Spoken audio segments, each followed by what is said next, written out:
good evening, and good afternoon, wherever you are in the world, and welcome to The Infinite Way, where spirituality meets humanity. And I am excited to have Dr. Maria Ian here as our guest today. And let me introduce her. Dr. Maria Ian is a results-oriented personal transformation coach, author, and public speaker. She comes from a family of medical doctors and has several decades of research and trauma recovery. In her legal career as a project manager for legal services providers for over 15 years, she counseled on human rights, immigration, and national security. As an author, she focuses on medical science and legal and psychological thrillers. On her website, www.caveofthesun.com, you'll find her in full writing gear at the age of 2, as she is self-taught. Dr. Ian has a PhD in political science, a JD in law, 6 professional certifications in health, fitness, 6 in TCM, and several in trauma counseling.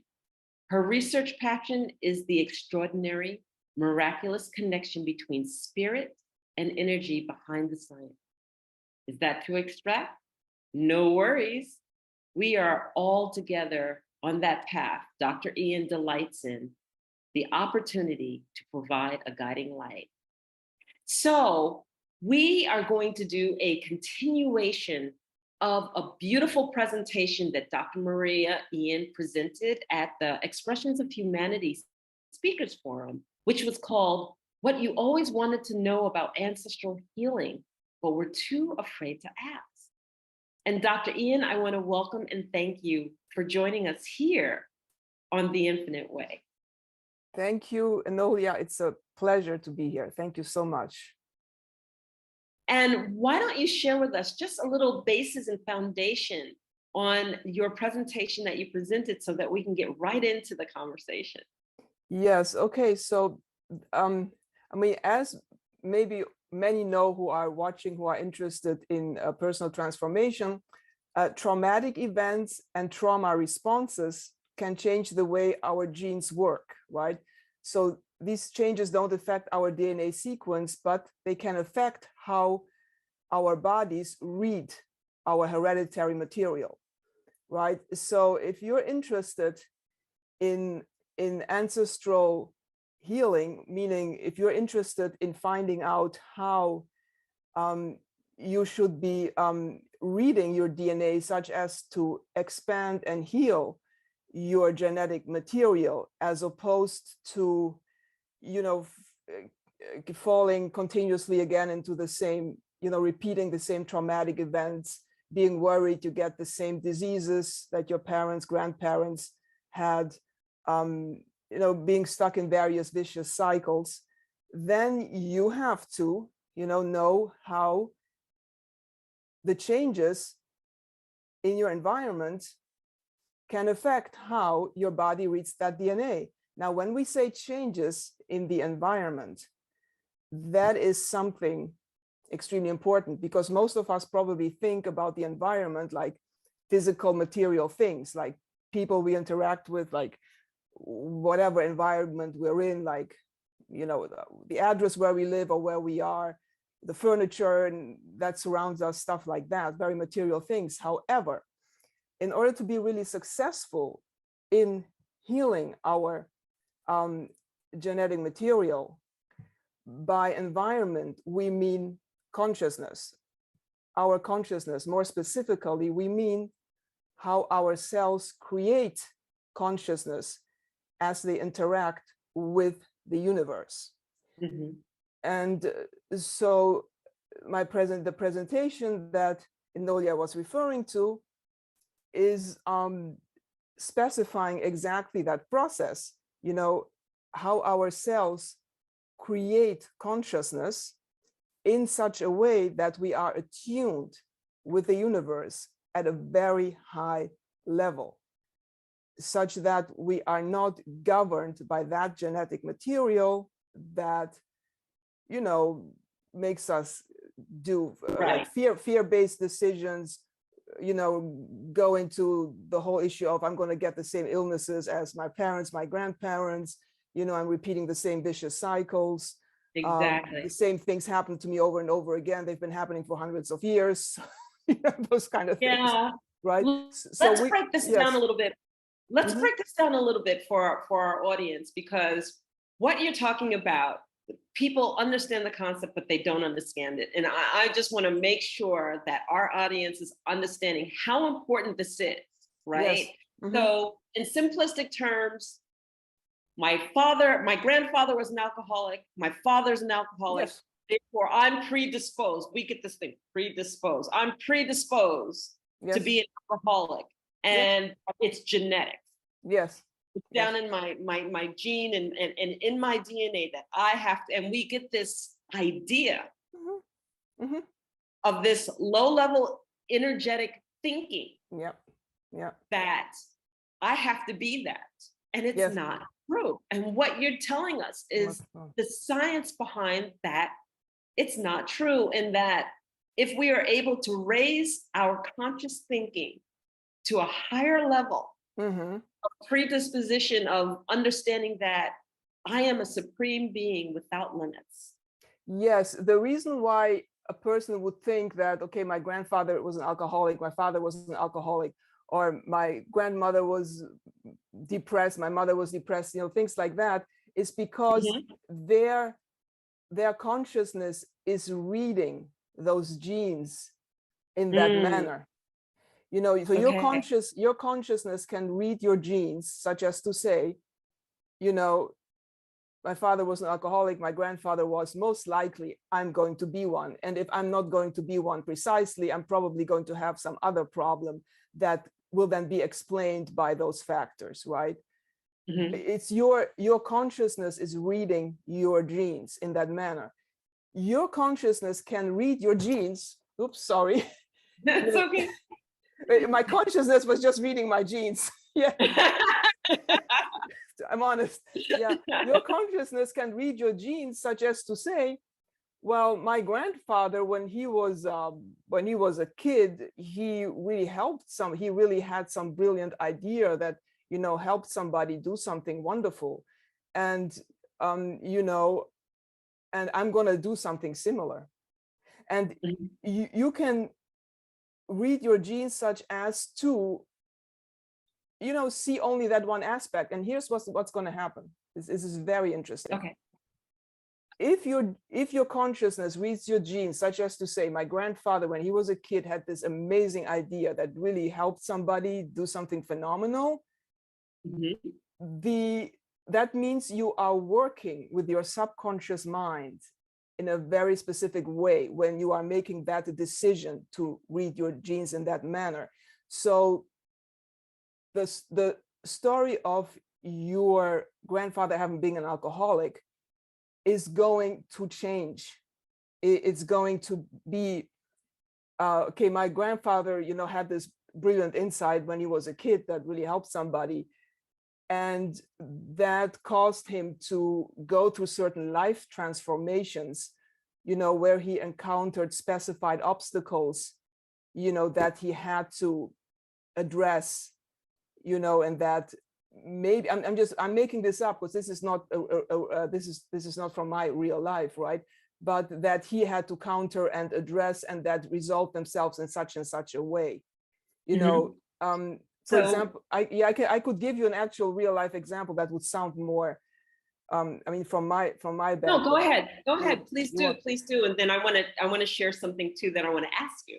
Yes, please, please. For example, the reason why I got interested in this many years ago is because my great grandfather was in the military, and he died a very ugly death. Obviously, in the Mm, military, people don't die pleasantly, right? right. And extremely ugly, right? And also involving other members of his family. And I was in a rage at that for my lifetime, because it affected my grandmother being the woman who raised me, right? Mhm. Um, so I was in a rage at that incident. And at all kinds of people, like once you are in a rage at an incident, you start labeling, right? You label, this is awful, horrible, unacceptable, disgusting. And then you relate all kinds of other individuals to that, right? And you label them, and you have this whole cloud of like resentment where you're just associating certain people to that event, and it's their fault. They're Yes. horrible, they're criminals, terrorists, they've got to be exterminated, we got to go out them. And you know, like your whole life is just in this thing, right? Where you're going to do those, right? And then slowly I got myself to a point where because I was in that cycle, right? You know, I was attracting certain kinds of very, very bad people, right? And then I got to a point where my whole life basically collapsed because of the evil individuals you attract, because you're going to attract some horrible people, as you can imagine, because you're like you're recreating a war, you're right. Massacre in a war in the here and now, and what kind of people is that going to attract, right? So that's when I started to realize, you know, I did meditation, spiritual practices just to get myself, because I had to get myself out of there.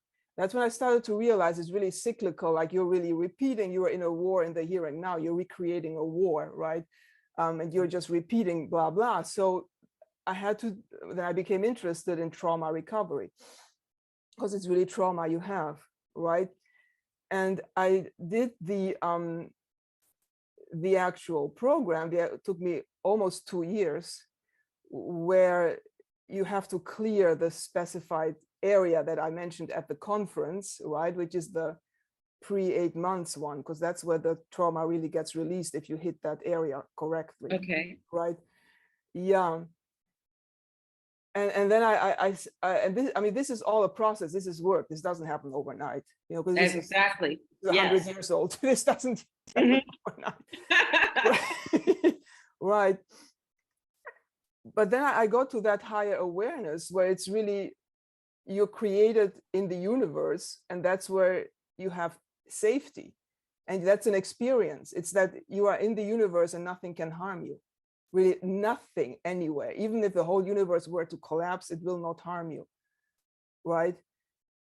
And that changed my perception of that event, right? That, because I was able to go back and see, why did he die? Because, you know, again, individuals in the military, they know they're most likely going to die, right? They know it's not like a glamorous job where they're going to, you know, get medals and get statues, right? They know that.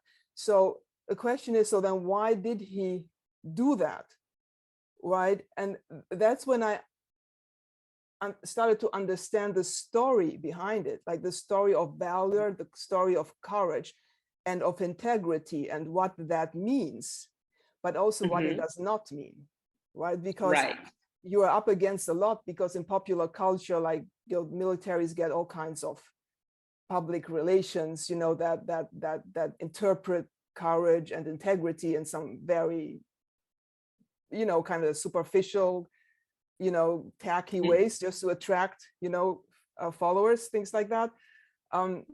So as I was telling myself the correct story, you know, the story as it was at that time, as my great-grandfather actually lived it, right? Then the fact that he died this horrible, ugly death is, I mean, it's like so small, it dissolves itself, right? It's not, you know, it's what it is. It's what it is, you know, and it's not something that's like, it's not something that's bigger than the universe. It's not tragic. It's not the end of the world. It's really, it dissolves itself, right? That's the bottom line. It dissolves itself. Well, isn't that the case with a lot of stories that we create around ourselves in the first place? So this whole story of, you know, we took the first example, my grandfather's an alcoholic, my father's an alcoholic, therefore I'm predisposed to be one. And that's part of why our DNA is reading A stories, because of the acceptance of that so openly, so full-heartedly. Yes, And exactly. that, like, when we go to medical professionals, the first thing they go is, okay, what did your ancestors have, or what did your relatives have, so we understand what you're predisposed to. And really what they're doing is that they're saying, okay, how do you usually read your own DNA? Yes, exactly. It's not helping us Because at all because it's just enforcing that. It's it's just, enforcing it. yeah. Mhm. And what I wanted to say is that, like, so from my modality, being an energetic worker and working from a shamanistic point of view, one of Mhm. the things when we work with ancestry is that we talk about the fact that you don't have to carry your ancestors' burdens. And one of those See, switches, yeah, one of the, yes, switches. You gotta carry it the right way. I mean, that's you cannot escape it because you cannot change your body. We were no, put into this world within this body for a purpose, right? But right. you can change. You can change it a lot. I mean, it's up Yes, to you. you can change the read of your Yes, body. And yes, when you yes. change the read of what you accept and don't accept, then you Mhm, change the course of how mhm. your life furthers in the future as you walk the path through life, right? Yes, So yes, this idea that we always implement the seed, it stops with me. yes. It stops with me. So all of these things our ancestors carried, they were their burdens and everything, but it stops right here with See, me. right, but the thing is, they were not really burdens. We are reading them as burdens. Mm, For them, those things had meaning and reality that is different from the burden that we are reading into it. You see however, what I'm what saying? would you term as disease then? Because that's what in my mind, when I Okay. characterize a burden, I'm Oh, thinking about the negative things that they purposely or insist that we're going to pass on from one to another. So maybe I should change the wording of that. yes, Okay. Not yes, necessarily burden, but the negative aspects of, like, because this negative thing happened, then it's got to pass down generation to generation. And it yes, there doesn't. you go. No, no, we are reading something in our subconscious as negative Mhm. that we are then reading as causing disease. Right. Now, when the problem is that moment in our subconscious when we are reading it as negative, Hmm. you see, that's the energy that we have to clear. Yes. Yes, you see, Yes. it's us reading it. They are long dead. They did their duty on this world. They served humanity to the best of their abilities, and that is it. We are reading into that because Hmm. of how we are, our environment, like the culture that we were born in, the race or ethnic background that society tells us that we have, the other labels that we get constantly from society. Male, female is perceived very differently today than God knows in other eras, right? So because of that labeling, we read that event in a way such as to think, okay, it's gonna cause me disease, obviously, right? Right. Can And only.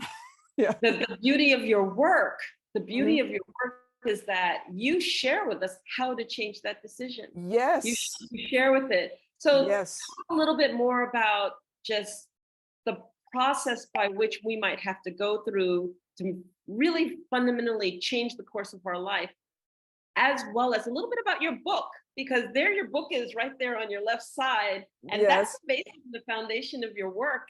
I would love for you to share just a little bit more. Okay, so the book is very general. Like, the book is just the most current medical research these past couple of years that Mhm. agrees that we have certain energy molecules in our bodies that determine how our bodies work, right? Okay. So it's not like you go to a doctor and you say, I've got pain here, I've got a rash here, I've got a headache. It's not, you can forget about using that language, right? Right. Completely. You got to look at the energy building blocks that make our cells move and recreate themselves, that make our organs work together in a specified way, that connect us to a larger spiritual reality. That's what you got to look at, right? So my book basically specifies what those energy building blocks are and the main pathways in our bodies according to which those operate, right? And then looking at the most recent medical science that is in agreement with all of that. So it's nothing outlandish, it's nothing new agey, it's something very, very, very real and very concrete, right?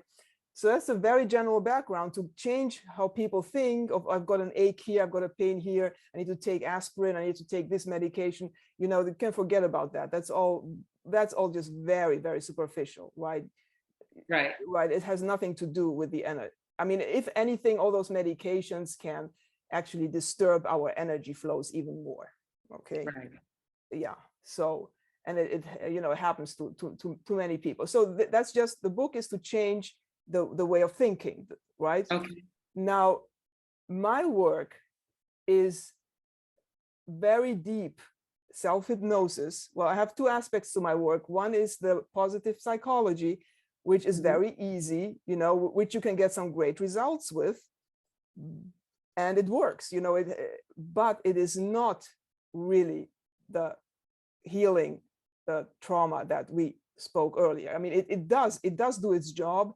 You can change your daily habits, you can implement certain practices, you can teach yourself how to make those higher level decisions and when to make them. So all of that you can do with positive psychology. It's not an issue, right? But if you want to go really deep and resolve that very basic trauma, then you got to, self-hypnosis is the only way. I'm a big fan of self-hypnosis, right? For that, you need the right mindset. So you cannot approach these sessions and say, okay, I'm going to try it out and see if it works. That means you already said it won't work. It won't work. Right. I agree. So there's no point. You commit 100%, 150%, or you walk away. Yes, exactly. See, and that's a little bit different as with the positive psychology, because with the positive psychology, you can say, okay, I'm going to try these different exercises. I'm going to see which one works better for me. I'm going to do maybe that, right? And you can do that, but it's not going to be really fully beneficial over the long run. But with self-hypnosis, you got to commit. You got to say this will work, and there is no doubt on any planet that it may not, right? And then you got to move back on the time track. You got to start with certain pain points, because you're going to get commands. Like self-hypnosis is me. I'm going to give you commands to go to certain areas in your subconscious, right? And clear those one by one until, and see, this is the thing. If you do this consistently for a period of time, in my case, I did it for 1.5 years, you will get to that very basic area, right? But now you got to know you're working with your subconscious, which is not rational. So what's going to happen? Okay, you're going to break through a lock, right? You're going to solve some trauma, and then you're going to get out of the hypnosis. And this is why mindset is important. You're going to get out of the hypnosis and you're going to say, well, I still feel the same. This didn't work. Well, it's not true. It's not true. It may happen that either tomorrow or a couple of weeks from now or a couple of months from now, you are going to realize things becoming very, very different. And it's just going to happen. Because what sort of positive psychology causes a problem, because it teaches people you can know everything, you can make those decisions, you can teach yourself those systems, you can do those things and just go through the system, implement your habits, and it's going to work. But that thinking is so small. Our subconscious is huge, right? So your subconscious is going to do its work. If you hate it, if you love it, it doesn't matter. It is going to do its work. So if you are in a very deep hypnosis, self-hypnosis session, and you notice, okay, something happened, but then I'm out of it, and well, nothing happened, everything is the same. That's beside the point. The moment will come, And it can be very unexpected, where the stories will start to change, where certain people are going to drop off. Maybe you thought those people were incredibly important at some point, but they're going to drop off, right? You are going to approach certain people very differently. And it's not going to be rational. There's not going to be a daily plan that's going to tell you, okay, go and talk to this person and tell them that. No, the movement will happen, right? Right. Right. And then you got to get to that basic area, which is before. I just want to use 8 months cautiously, because I don't want to say something is going to happen. Right. But it's early infancy, 8, 7, 6, whatever, and back, where our energy that we have in our bodies and our cells is very free floating still. I'm using very general terms. I mean, I'm just going to say free floating because people can see and understand what free floating means, right? And it picks up genetic material in a very, straightforward, clear way, right? And including going back before birth, because birth itself, obviously, the moment that the baby passes, into the world, obviously that's very important, but that's not really what birth means when we talk about the subconscious, right? We mean by birth when were you created in the universe, and that is the cycle of energy that was breathed into you by the processes that create us as humans, right? And that we have no decision. Our rational mind has no decision to determine when that happened. And okay, I think it's extremely arrogant for people to say, okay, your soul entered your body at whatever, 2 months, at 2 years. You cannot make that decision. It's really disgustingly arrogant, right? Yeah, exactly. So you got to get into that basic infancy and prenatal area to clear that, trauma that is there. And it will happen, right? If you do it long enough, with the right mindset. And that is when you're going to have that feeling, as I said, with the perfect safety in the universe, where really nothing can harm you, right? That you can then use throughout, when somebody gets on your nerves during the day, or you get angry with somebody, you get impatient, you get into a situation, say, oh no, I don't want to deal with this again, right? Or you're going to get some physical aches, you're going to feel tired, you're going to feel, lack of initiative. You can go back to that moment of safety. You're going to have access, you're going to own it, right? And you can use that to change your perspective on, and it's going to change. Like, I just want to give you one very real example. Okay. I was throughout my life, I had a problem with a certain kind of person. Okay. I think many people have. I mean, I think about anybody alive has problems with certain people. Right? Yeah. Yeah. Right. And I went to CVS the other day, which is a drugstore, right? And I went in and I looked to my left to the cash register to see how many people were in line, right? To see if I was busy or not, right? And there was this one guy in line who was exactly that kind of person. I said, oh, fuck, what the heck? What's this idiot doing here? Well, I mean, I should get out of this store, go home. I do not want to see this kind of individual. And then I went, okay, so now you know something that's different. And I looked at him like this, right? And so I changed. I turned on that switch. I changed. I put myself into that higher area of awareness. And let's look at this individual from that higher area of awareness. And suddenly he's just somebody just looking. Just looking. It's fine. There's, and I sort of smiled at him and he looked back, and that's it. And you can do that. You can do that with any number of people. So that's the process. That's the process, of the background of your actual program. Yes. Yes. So let's deep dive into that 0 to 8 months and prenatal. It goes back to that. Yes. But I want to dive into the unlimitless. Yes, please. Unlimited. list the fact that we're energy beings without limits. Yes, we are right How now.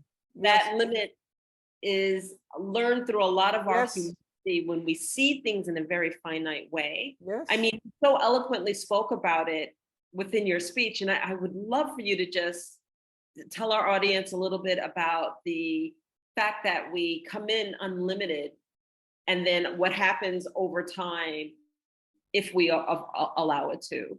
Right. So as I said, I think it's very arrogant for people to say, okay, your spirit entered your body or you start feeling pain at a certain, whatever trimester, that's when the baby starts feeling pain. So that means something, or your spirit enters your body at whatnot time period, right? I think it's extremely arrogant to make those determinations, because we do not know, and we cannot know. We are beings of energy that are birthed in the universe, by the universe, by the cycles that make us human, right? We are put, right. So we are put onto that cycle to accomplish certain things, to come into this world and do certain things. And when the cycle is complete, we return, we go back home. Right. So that puts death into a whole different perspective. Category, right? Yes. Whole I different. agree. Yes. Yeah. And I have seen several people die natural deaths. And this is a separate conversation we can have, but a natural death has no tragedy, no pain, no disaster, no hysteria attached to it whatsoever. It's just you can see the person's spirit goes back home. And that happens according to each person, according to their own cycle. Some people, their spirit goes back home and their physical processes, they're still operational, so they're not yet brain dead for a couple of months. Others, like the next week, they're brain dead. So we cannot determine that, right? What we should do is find a way to work with the cycles, with the energy cycle that the universe puts us on, such that we read our hereditary genetic material correctly and expansively. So we are here for a purpose, and we solve those ancestral genetic issues. And then when we go back home as beings of light, and not as angry, tragedies, haters, I'm going to get back at you, whatnot, right? Because that causes other issues, right? So once we then have been born in the universe, we are life at creation in complete perfect safety. There's really nothing whatsoever that can harm us, right? Then I believe we actually choose our parents. I mean, so it's our fault. We actually choose our parents. And there's a very specific moment when that happens for a very specific reason. And our mother's body is the gate through which we pass into this world. So we actually owe our mothers a lot, because she gave us her body for us to come here, right? Right. That's right. Yes, right. Gateways. And then, first, whatever, 6, 7, 8 months, whatever number you want to attach to that, I'm attaching a number to that because I studied that, and I studied pictures of me as an infant. I spoke to people who raised me as an infant. I know specific things that happened, and I then attached that to research. So that's why I say 8 months, right?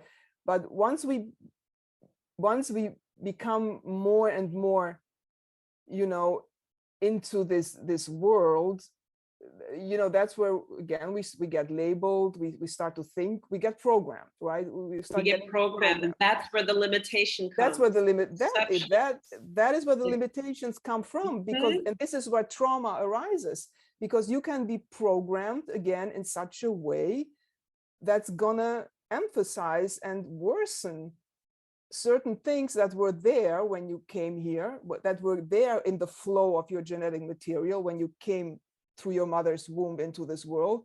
It's going to emphasize those things, and you're going to be unprepared, and you're not going to know how to work with those things, and you're going to start labeling, because you got to deal with this, and you're going to start coming up with words and terms to attach to subconscious events that you don't know how to work with, because the educational system does not teach you that. I mean, it actually can teach you things that are very, very harmful.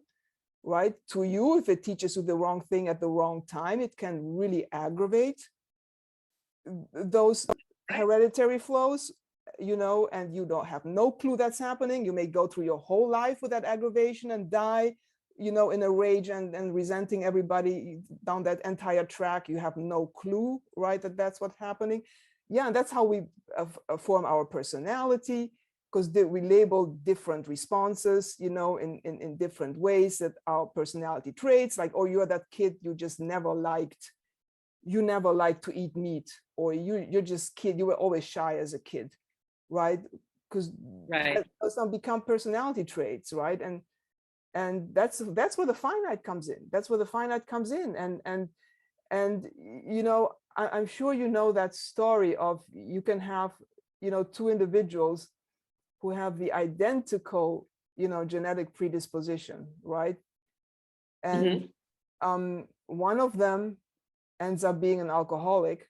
The other one ends up being a superstar millionaire who's got foundations helping millions. And they've got the identical genetic predisposition. Okay. This is very real, right? Why? Because one person, and it's not their fault, this is the other thing. One person did not know, and maybe neither one of them knows how to work with their subconsciousness. Neither one of them knows that. But one was in situations where all the bad stuff, his body read all the bad stuff, everything that came, that he perceived, that came to him, put it back into the bad stuff. Your body's going to read the bad stuff, right? The other one maybe went for a walk one day and just saw, wow, you know, I really love, like, nature is gorgeous. I feel at peace. And then they had an idea. Now, what happened is, in that moment, for whatever reason, and we don't know, because we haven't studied how to work with our subconscious, these are just two random people, right? Something got him to move in the right way, where he read his genetic material. Wow, maybe I had somebody 300 years ago who was an inventor, and that's what I read. That's what I saw. Right? So what we want to do, that's why I do my trainings and my classes. We want to know how to learn, how to work with our subconscious. So we're not either one of those two people. We're not somebody who just happens to be like outrageous for their whole life, not being an alcoholic, or somebody who's just like super famous and everybody says, oh, how did he get there? You know, why can I not do that? Right? We want people to control their power. And you, in controlling your power, you serve the universe. You're providing a service to the universe, because when you go back home, when your cycle is complete, you want to go back home in such a way that you've made this world a better place. That's right. Right. Because that helps everybody. That helps all galaxies. It helps all realities. It helps everybody everywhere. In order to do that, either you're going to be super, you know, like a special kind of person who just gets it, right, but doesn't really know how, or you can learn how to work with your subconscious the right way, where you can, on a daily basis, take those small steps, you know, and work towards a better humanity, right? So it's all very doable, and it's all science-based. There's no mystery at all in anything I said. It's all very concrete. No, you're absolutely right. You're absolutely right. But people don't like to take the time to learn about the science behind that which they speak about so generically, or, you know, openly. And it's just like, oh, well, yeah, I just know what happens. And it's just like, take the time to learn, take the time to understand. The subconscious is very, very powerful. Working with the subconscious, I agree with you 100% in terms of the fact that we can speak to our subconscious repetitively to reprogram some of the reading that we do. Yes. And it makes all the difference in the world and all the difference in our life path. Yes. So this is really, really powerful work. You know, we could talk for hours and hours. So they're great examples. Yes. We're going to have another conversation, because I love this, and I do want to explore the other end of this, which is death. So I want to officially invite you back. Okay. I will be happy to, yes. But for now, you tell everybody how to get in contact with you, we're going to put it down in the social media descriptions, but how to get in contact with you, the nature of how you like to work with people before we end. Okay, so I have a contact form on my website being www.caveofthesun.com. So if you fill out that contact form, I'll get back to you very expeditiously, or you can email me at mariaianauthor@gmail.com. Now, all my classes are one-on-one Zoom calls. I love doing in-person sessions. I've done them for a long time, but with COVID, everything moved online. And then I actually saw the great benefits of working online, because right, you don't have to go somewhere, and you're not restricted to a geographical area or a certain kind of people, right? So it's all Zoom calls, one-on-one. I have one 4-month program which is customizable, because some people, again, love the positive psychology. It works. If you're into positive psychology, the marvelous exercises you can do, you can get yourself going, transform, blah, blah. But if you want the deep stuff, the deep level, that works only to self-hypnosis. And if you are the kind of person who says, I want to change, and I know I can, then the self-hypnosis is for you. Because again, as we said earlier, if you're going to sit there and say, yeah, I'm going to do 1 or 2 sessions, and then if it doesn't work, I'm just going to try something else, I'm not going to work with you, because you're going to damage yourself. Okay. Not going to do it. No. So those are the two Zoom calls, one-on-one. And creative expression is very important for me. So if you're the kind of individual who wants to tell their life story, whether through media, you want a public relations branding for your business, you want to write your nonprofit book, you want to be able to express yourself on video, write scripts, all of the media that's related to your public relations, you know, that is an add-on. It depends on the package, how we customize it, right? But that's the basic. So it's either positive psychology or hypnosis, self-hypnosis, and then we can customize, you know, as we discuss what your needs are for real life, what you want in your real life with that, right? Beautiful. Yes, because you got to apply. And I'm a very hands-on person. It's application. If you got you got to apply, must. You know, it is not about theoretical understanding, it's application. You got to apply it. So what I'm hearing is, when you show up, you really need to show up. Be prepared, be ready, and be ready to work hard and show up, not for the doctor, but for yourself. Not for the doctor at all. No, because the doctors, the medical doctors, as you mentioned earlier, very, very truthfully, is like they ask you, okay, what conditions did you have, or what's your pain, or blah, and that's not helping you, because then the moment you say, okay, I have pain here, I have got this, you know, in that moment you're making yourself worse. You just made yourself worse. Yes. You gotta, okay. Yeah. Oh my God. Thank you so much for being here. Any last words you'd like to share with the audience and leave them with? Yes, it works. That's the bottom line. You can bring about marvelous transformation, but the word to work maybe has wrong connotation, because people think work is, no, my God, I got to go to work. You know, I've got to work. You've got the wrong conceptions of what it means to work, right? When you work with your subconscious, it's a creative process. Once you are dialed in, you turn on the switch, it's going to work. Means it's going to flow. You are going to be in the flow. I want to leave you with one very important thing, right? Professional athletes, like really top-level athletes, top-level creative artists, they do the greatest work when they're in the flow. Now, the flow is an effortless state. There is no work, right? Okay. Yes. So that's the state you want to be in your daily life, and it's very manageable. Yeah. Yes. Mhm. Dr. Maria Ian, thank you so, so much for being here. What a pleasure it was to have you. We're excited to have you back. Thank you. Thank you for your expertise, your time, and your sharing. And for those of you who have not seen Dr. Maria Ian's speech on expressions of humanity as a speaker, you should go to my YouTube. You should see it. You should go to Dr. Maria Ian's website. You should experience it. It is phenomenal. And I will actually put that link also here in this interview. So thank you again. Thank you. It was a pleasure being here, Nolia. I appreciate it.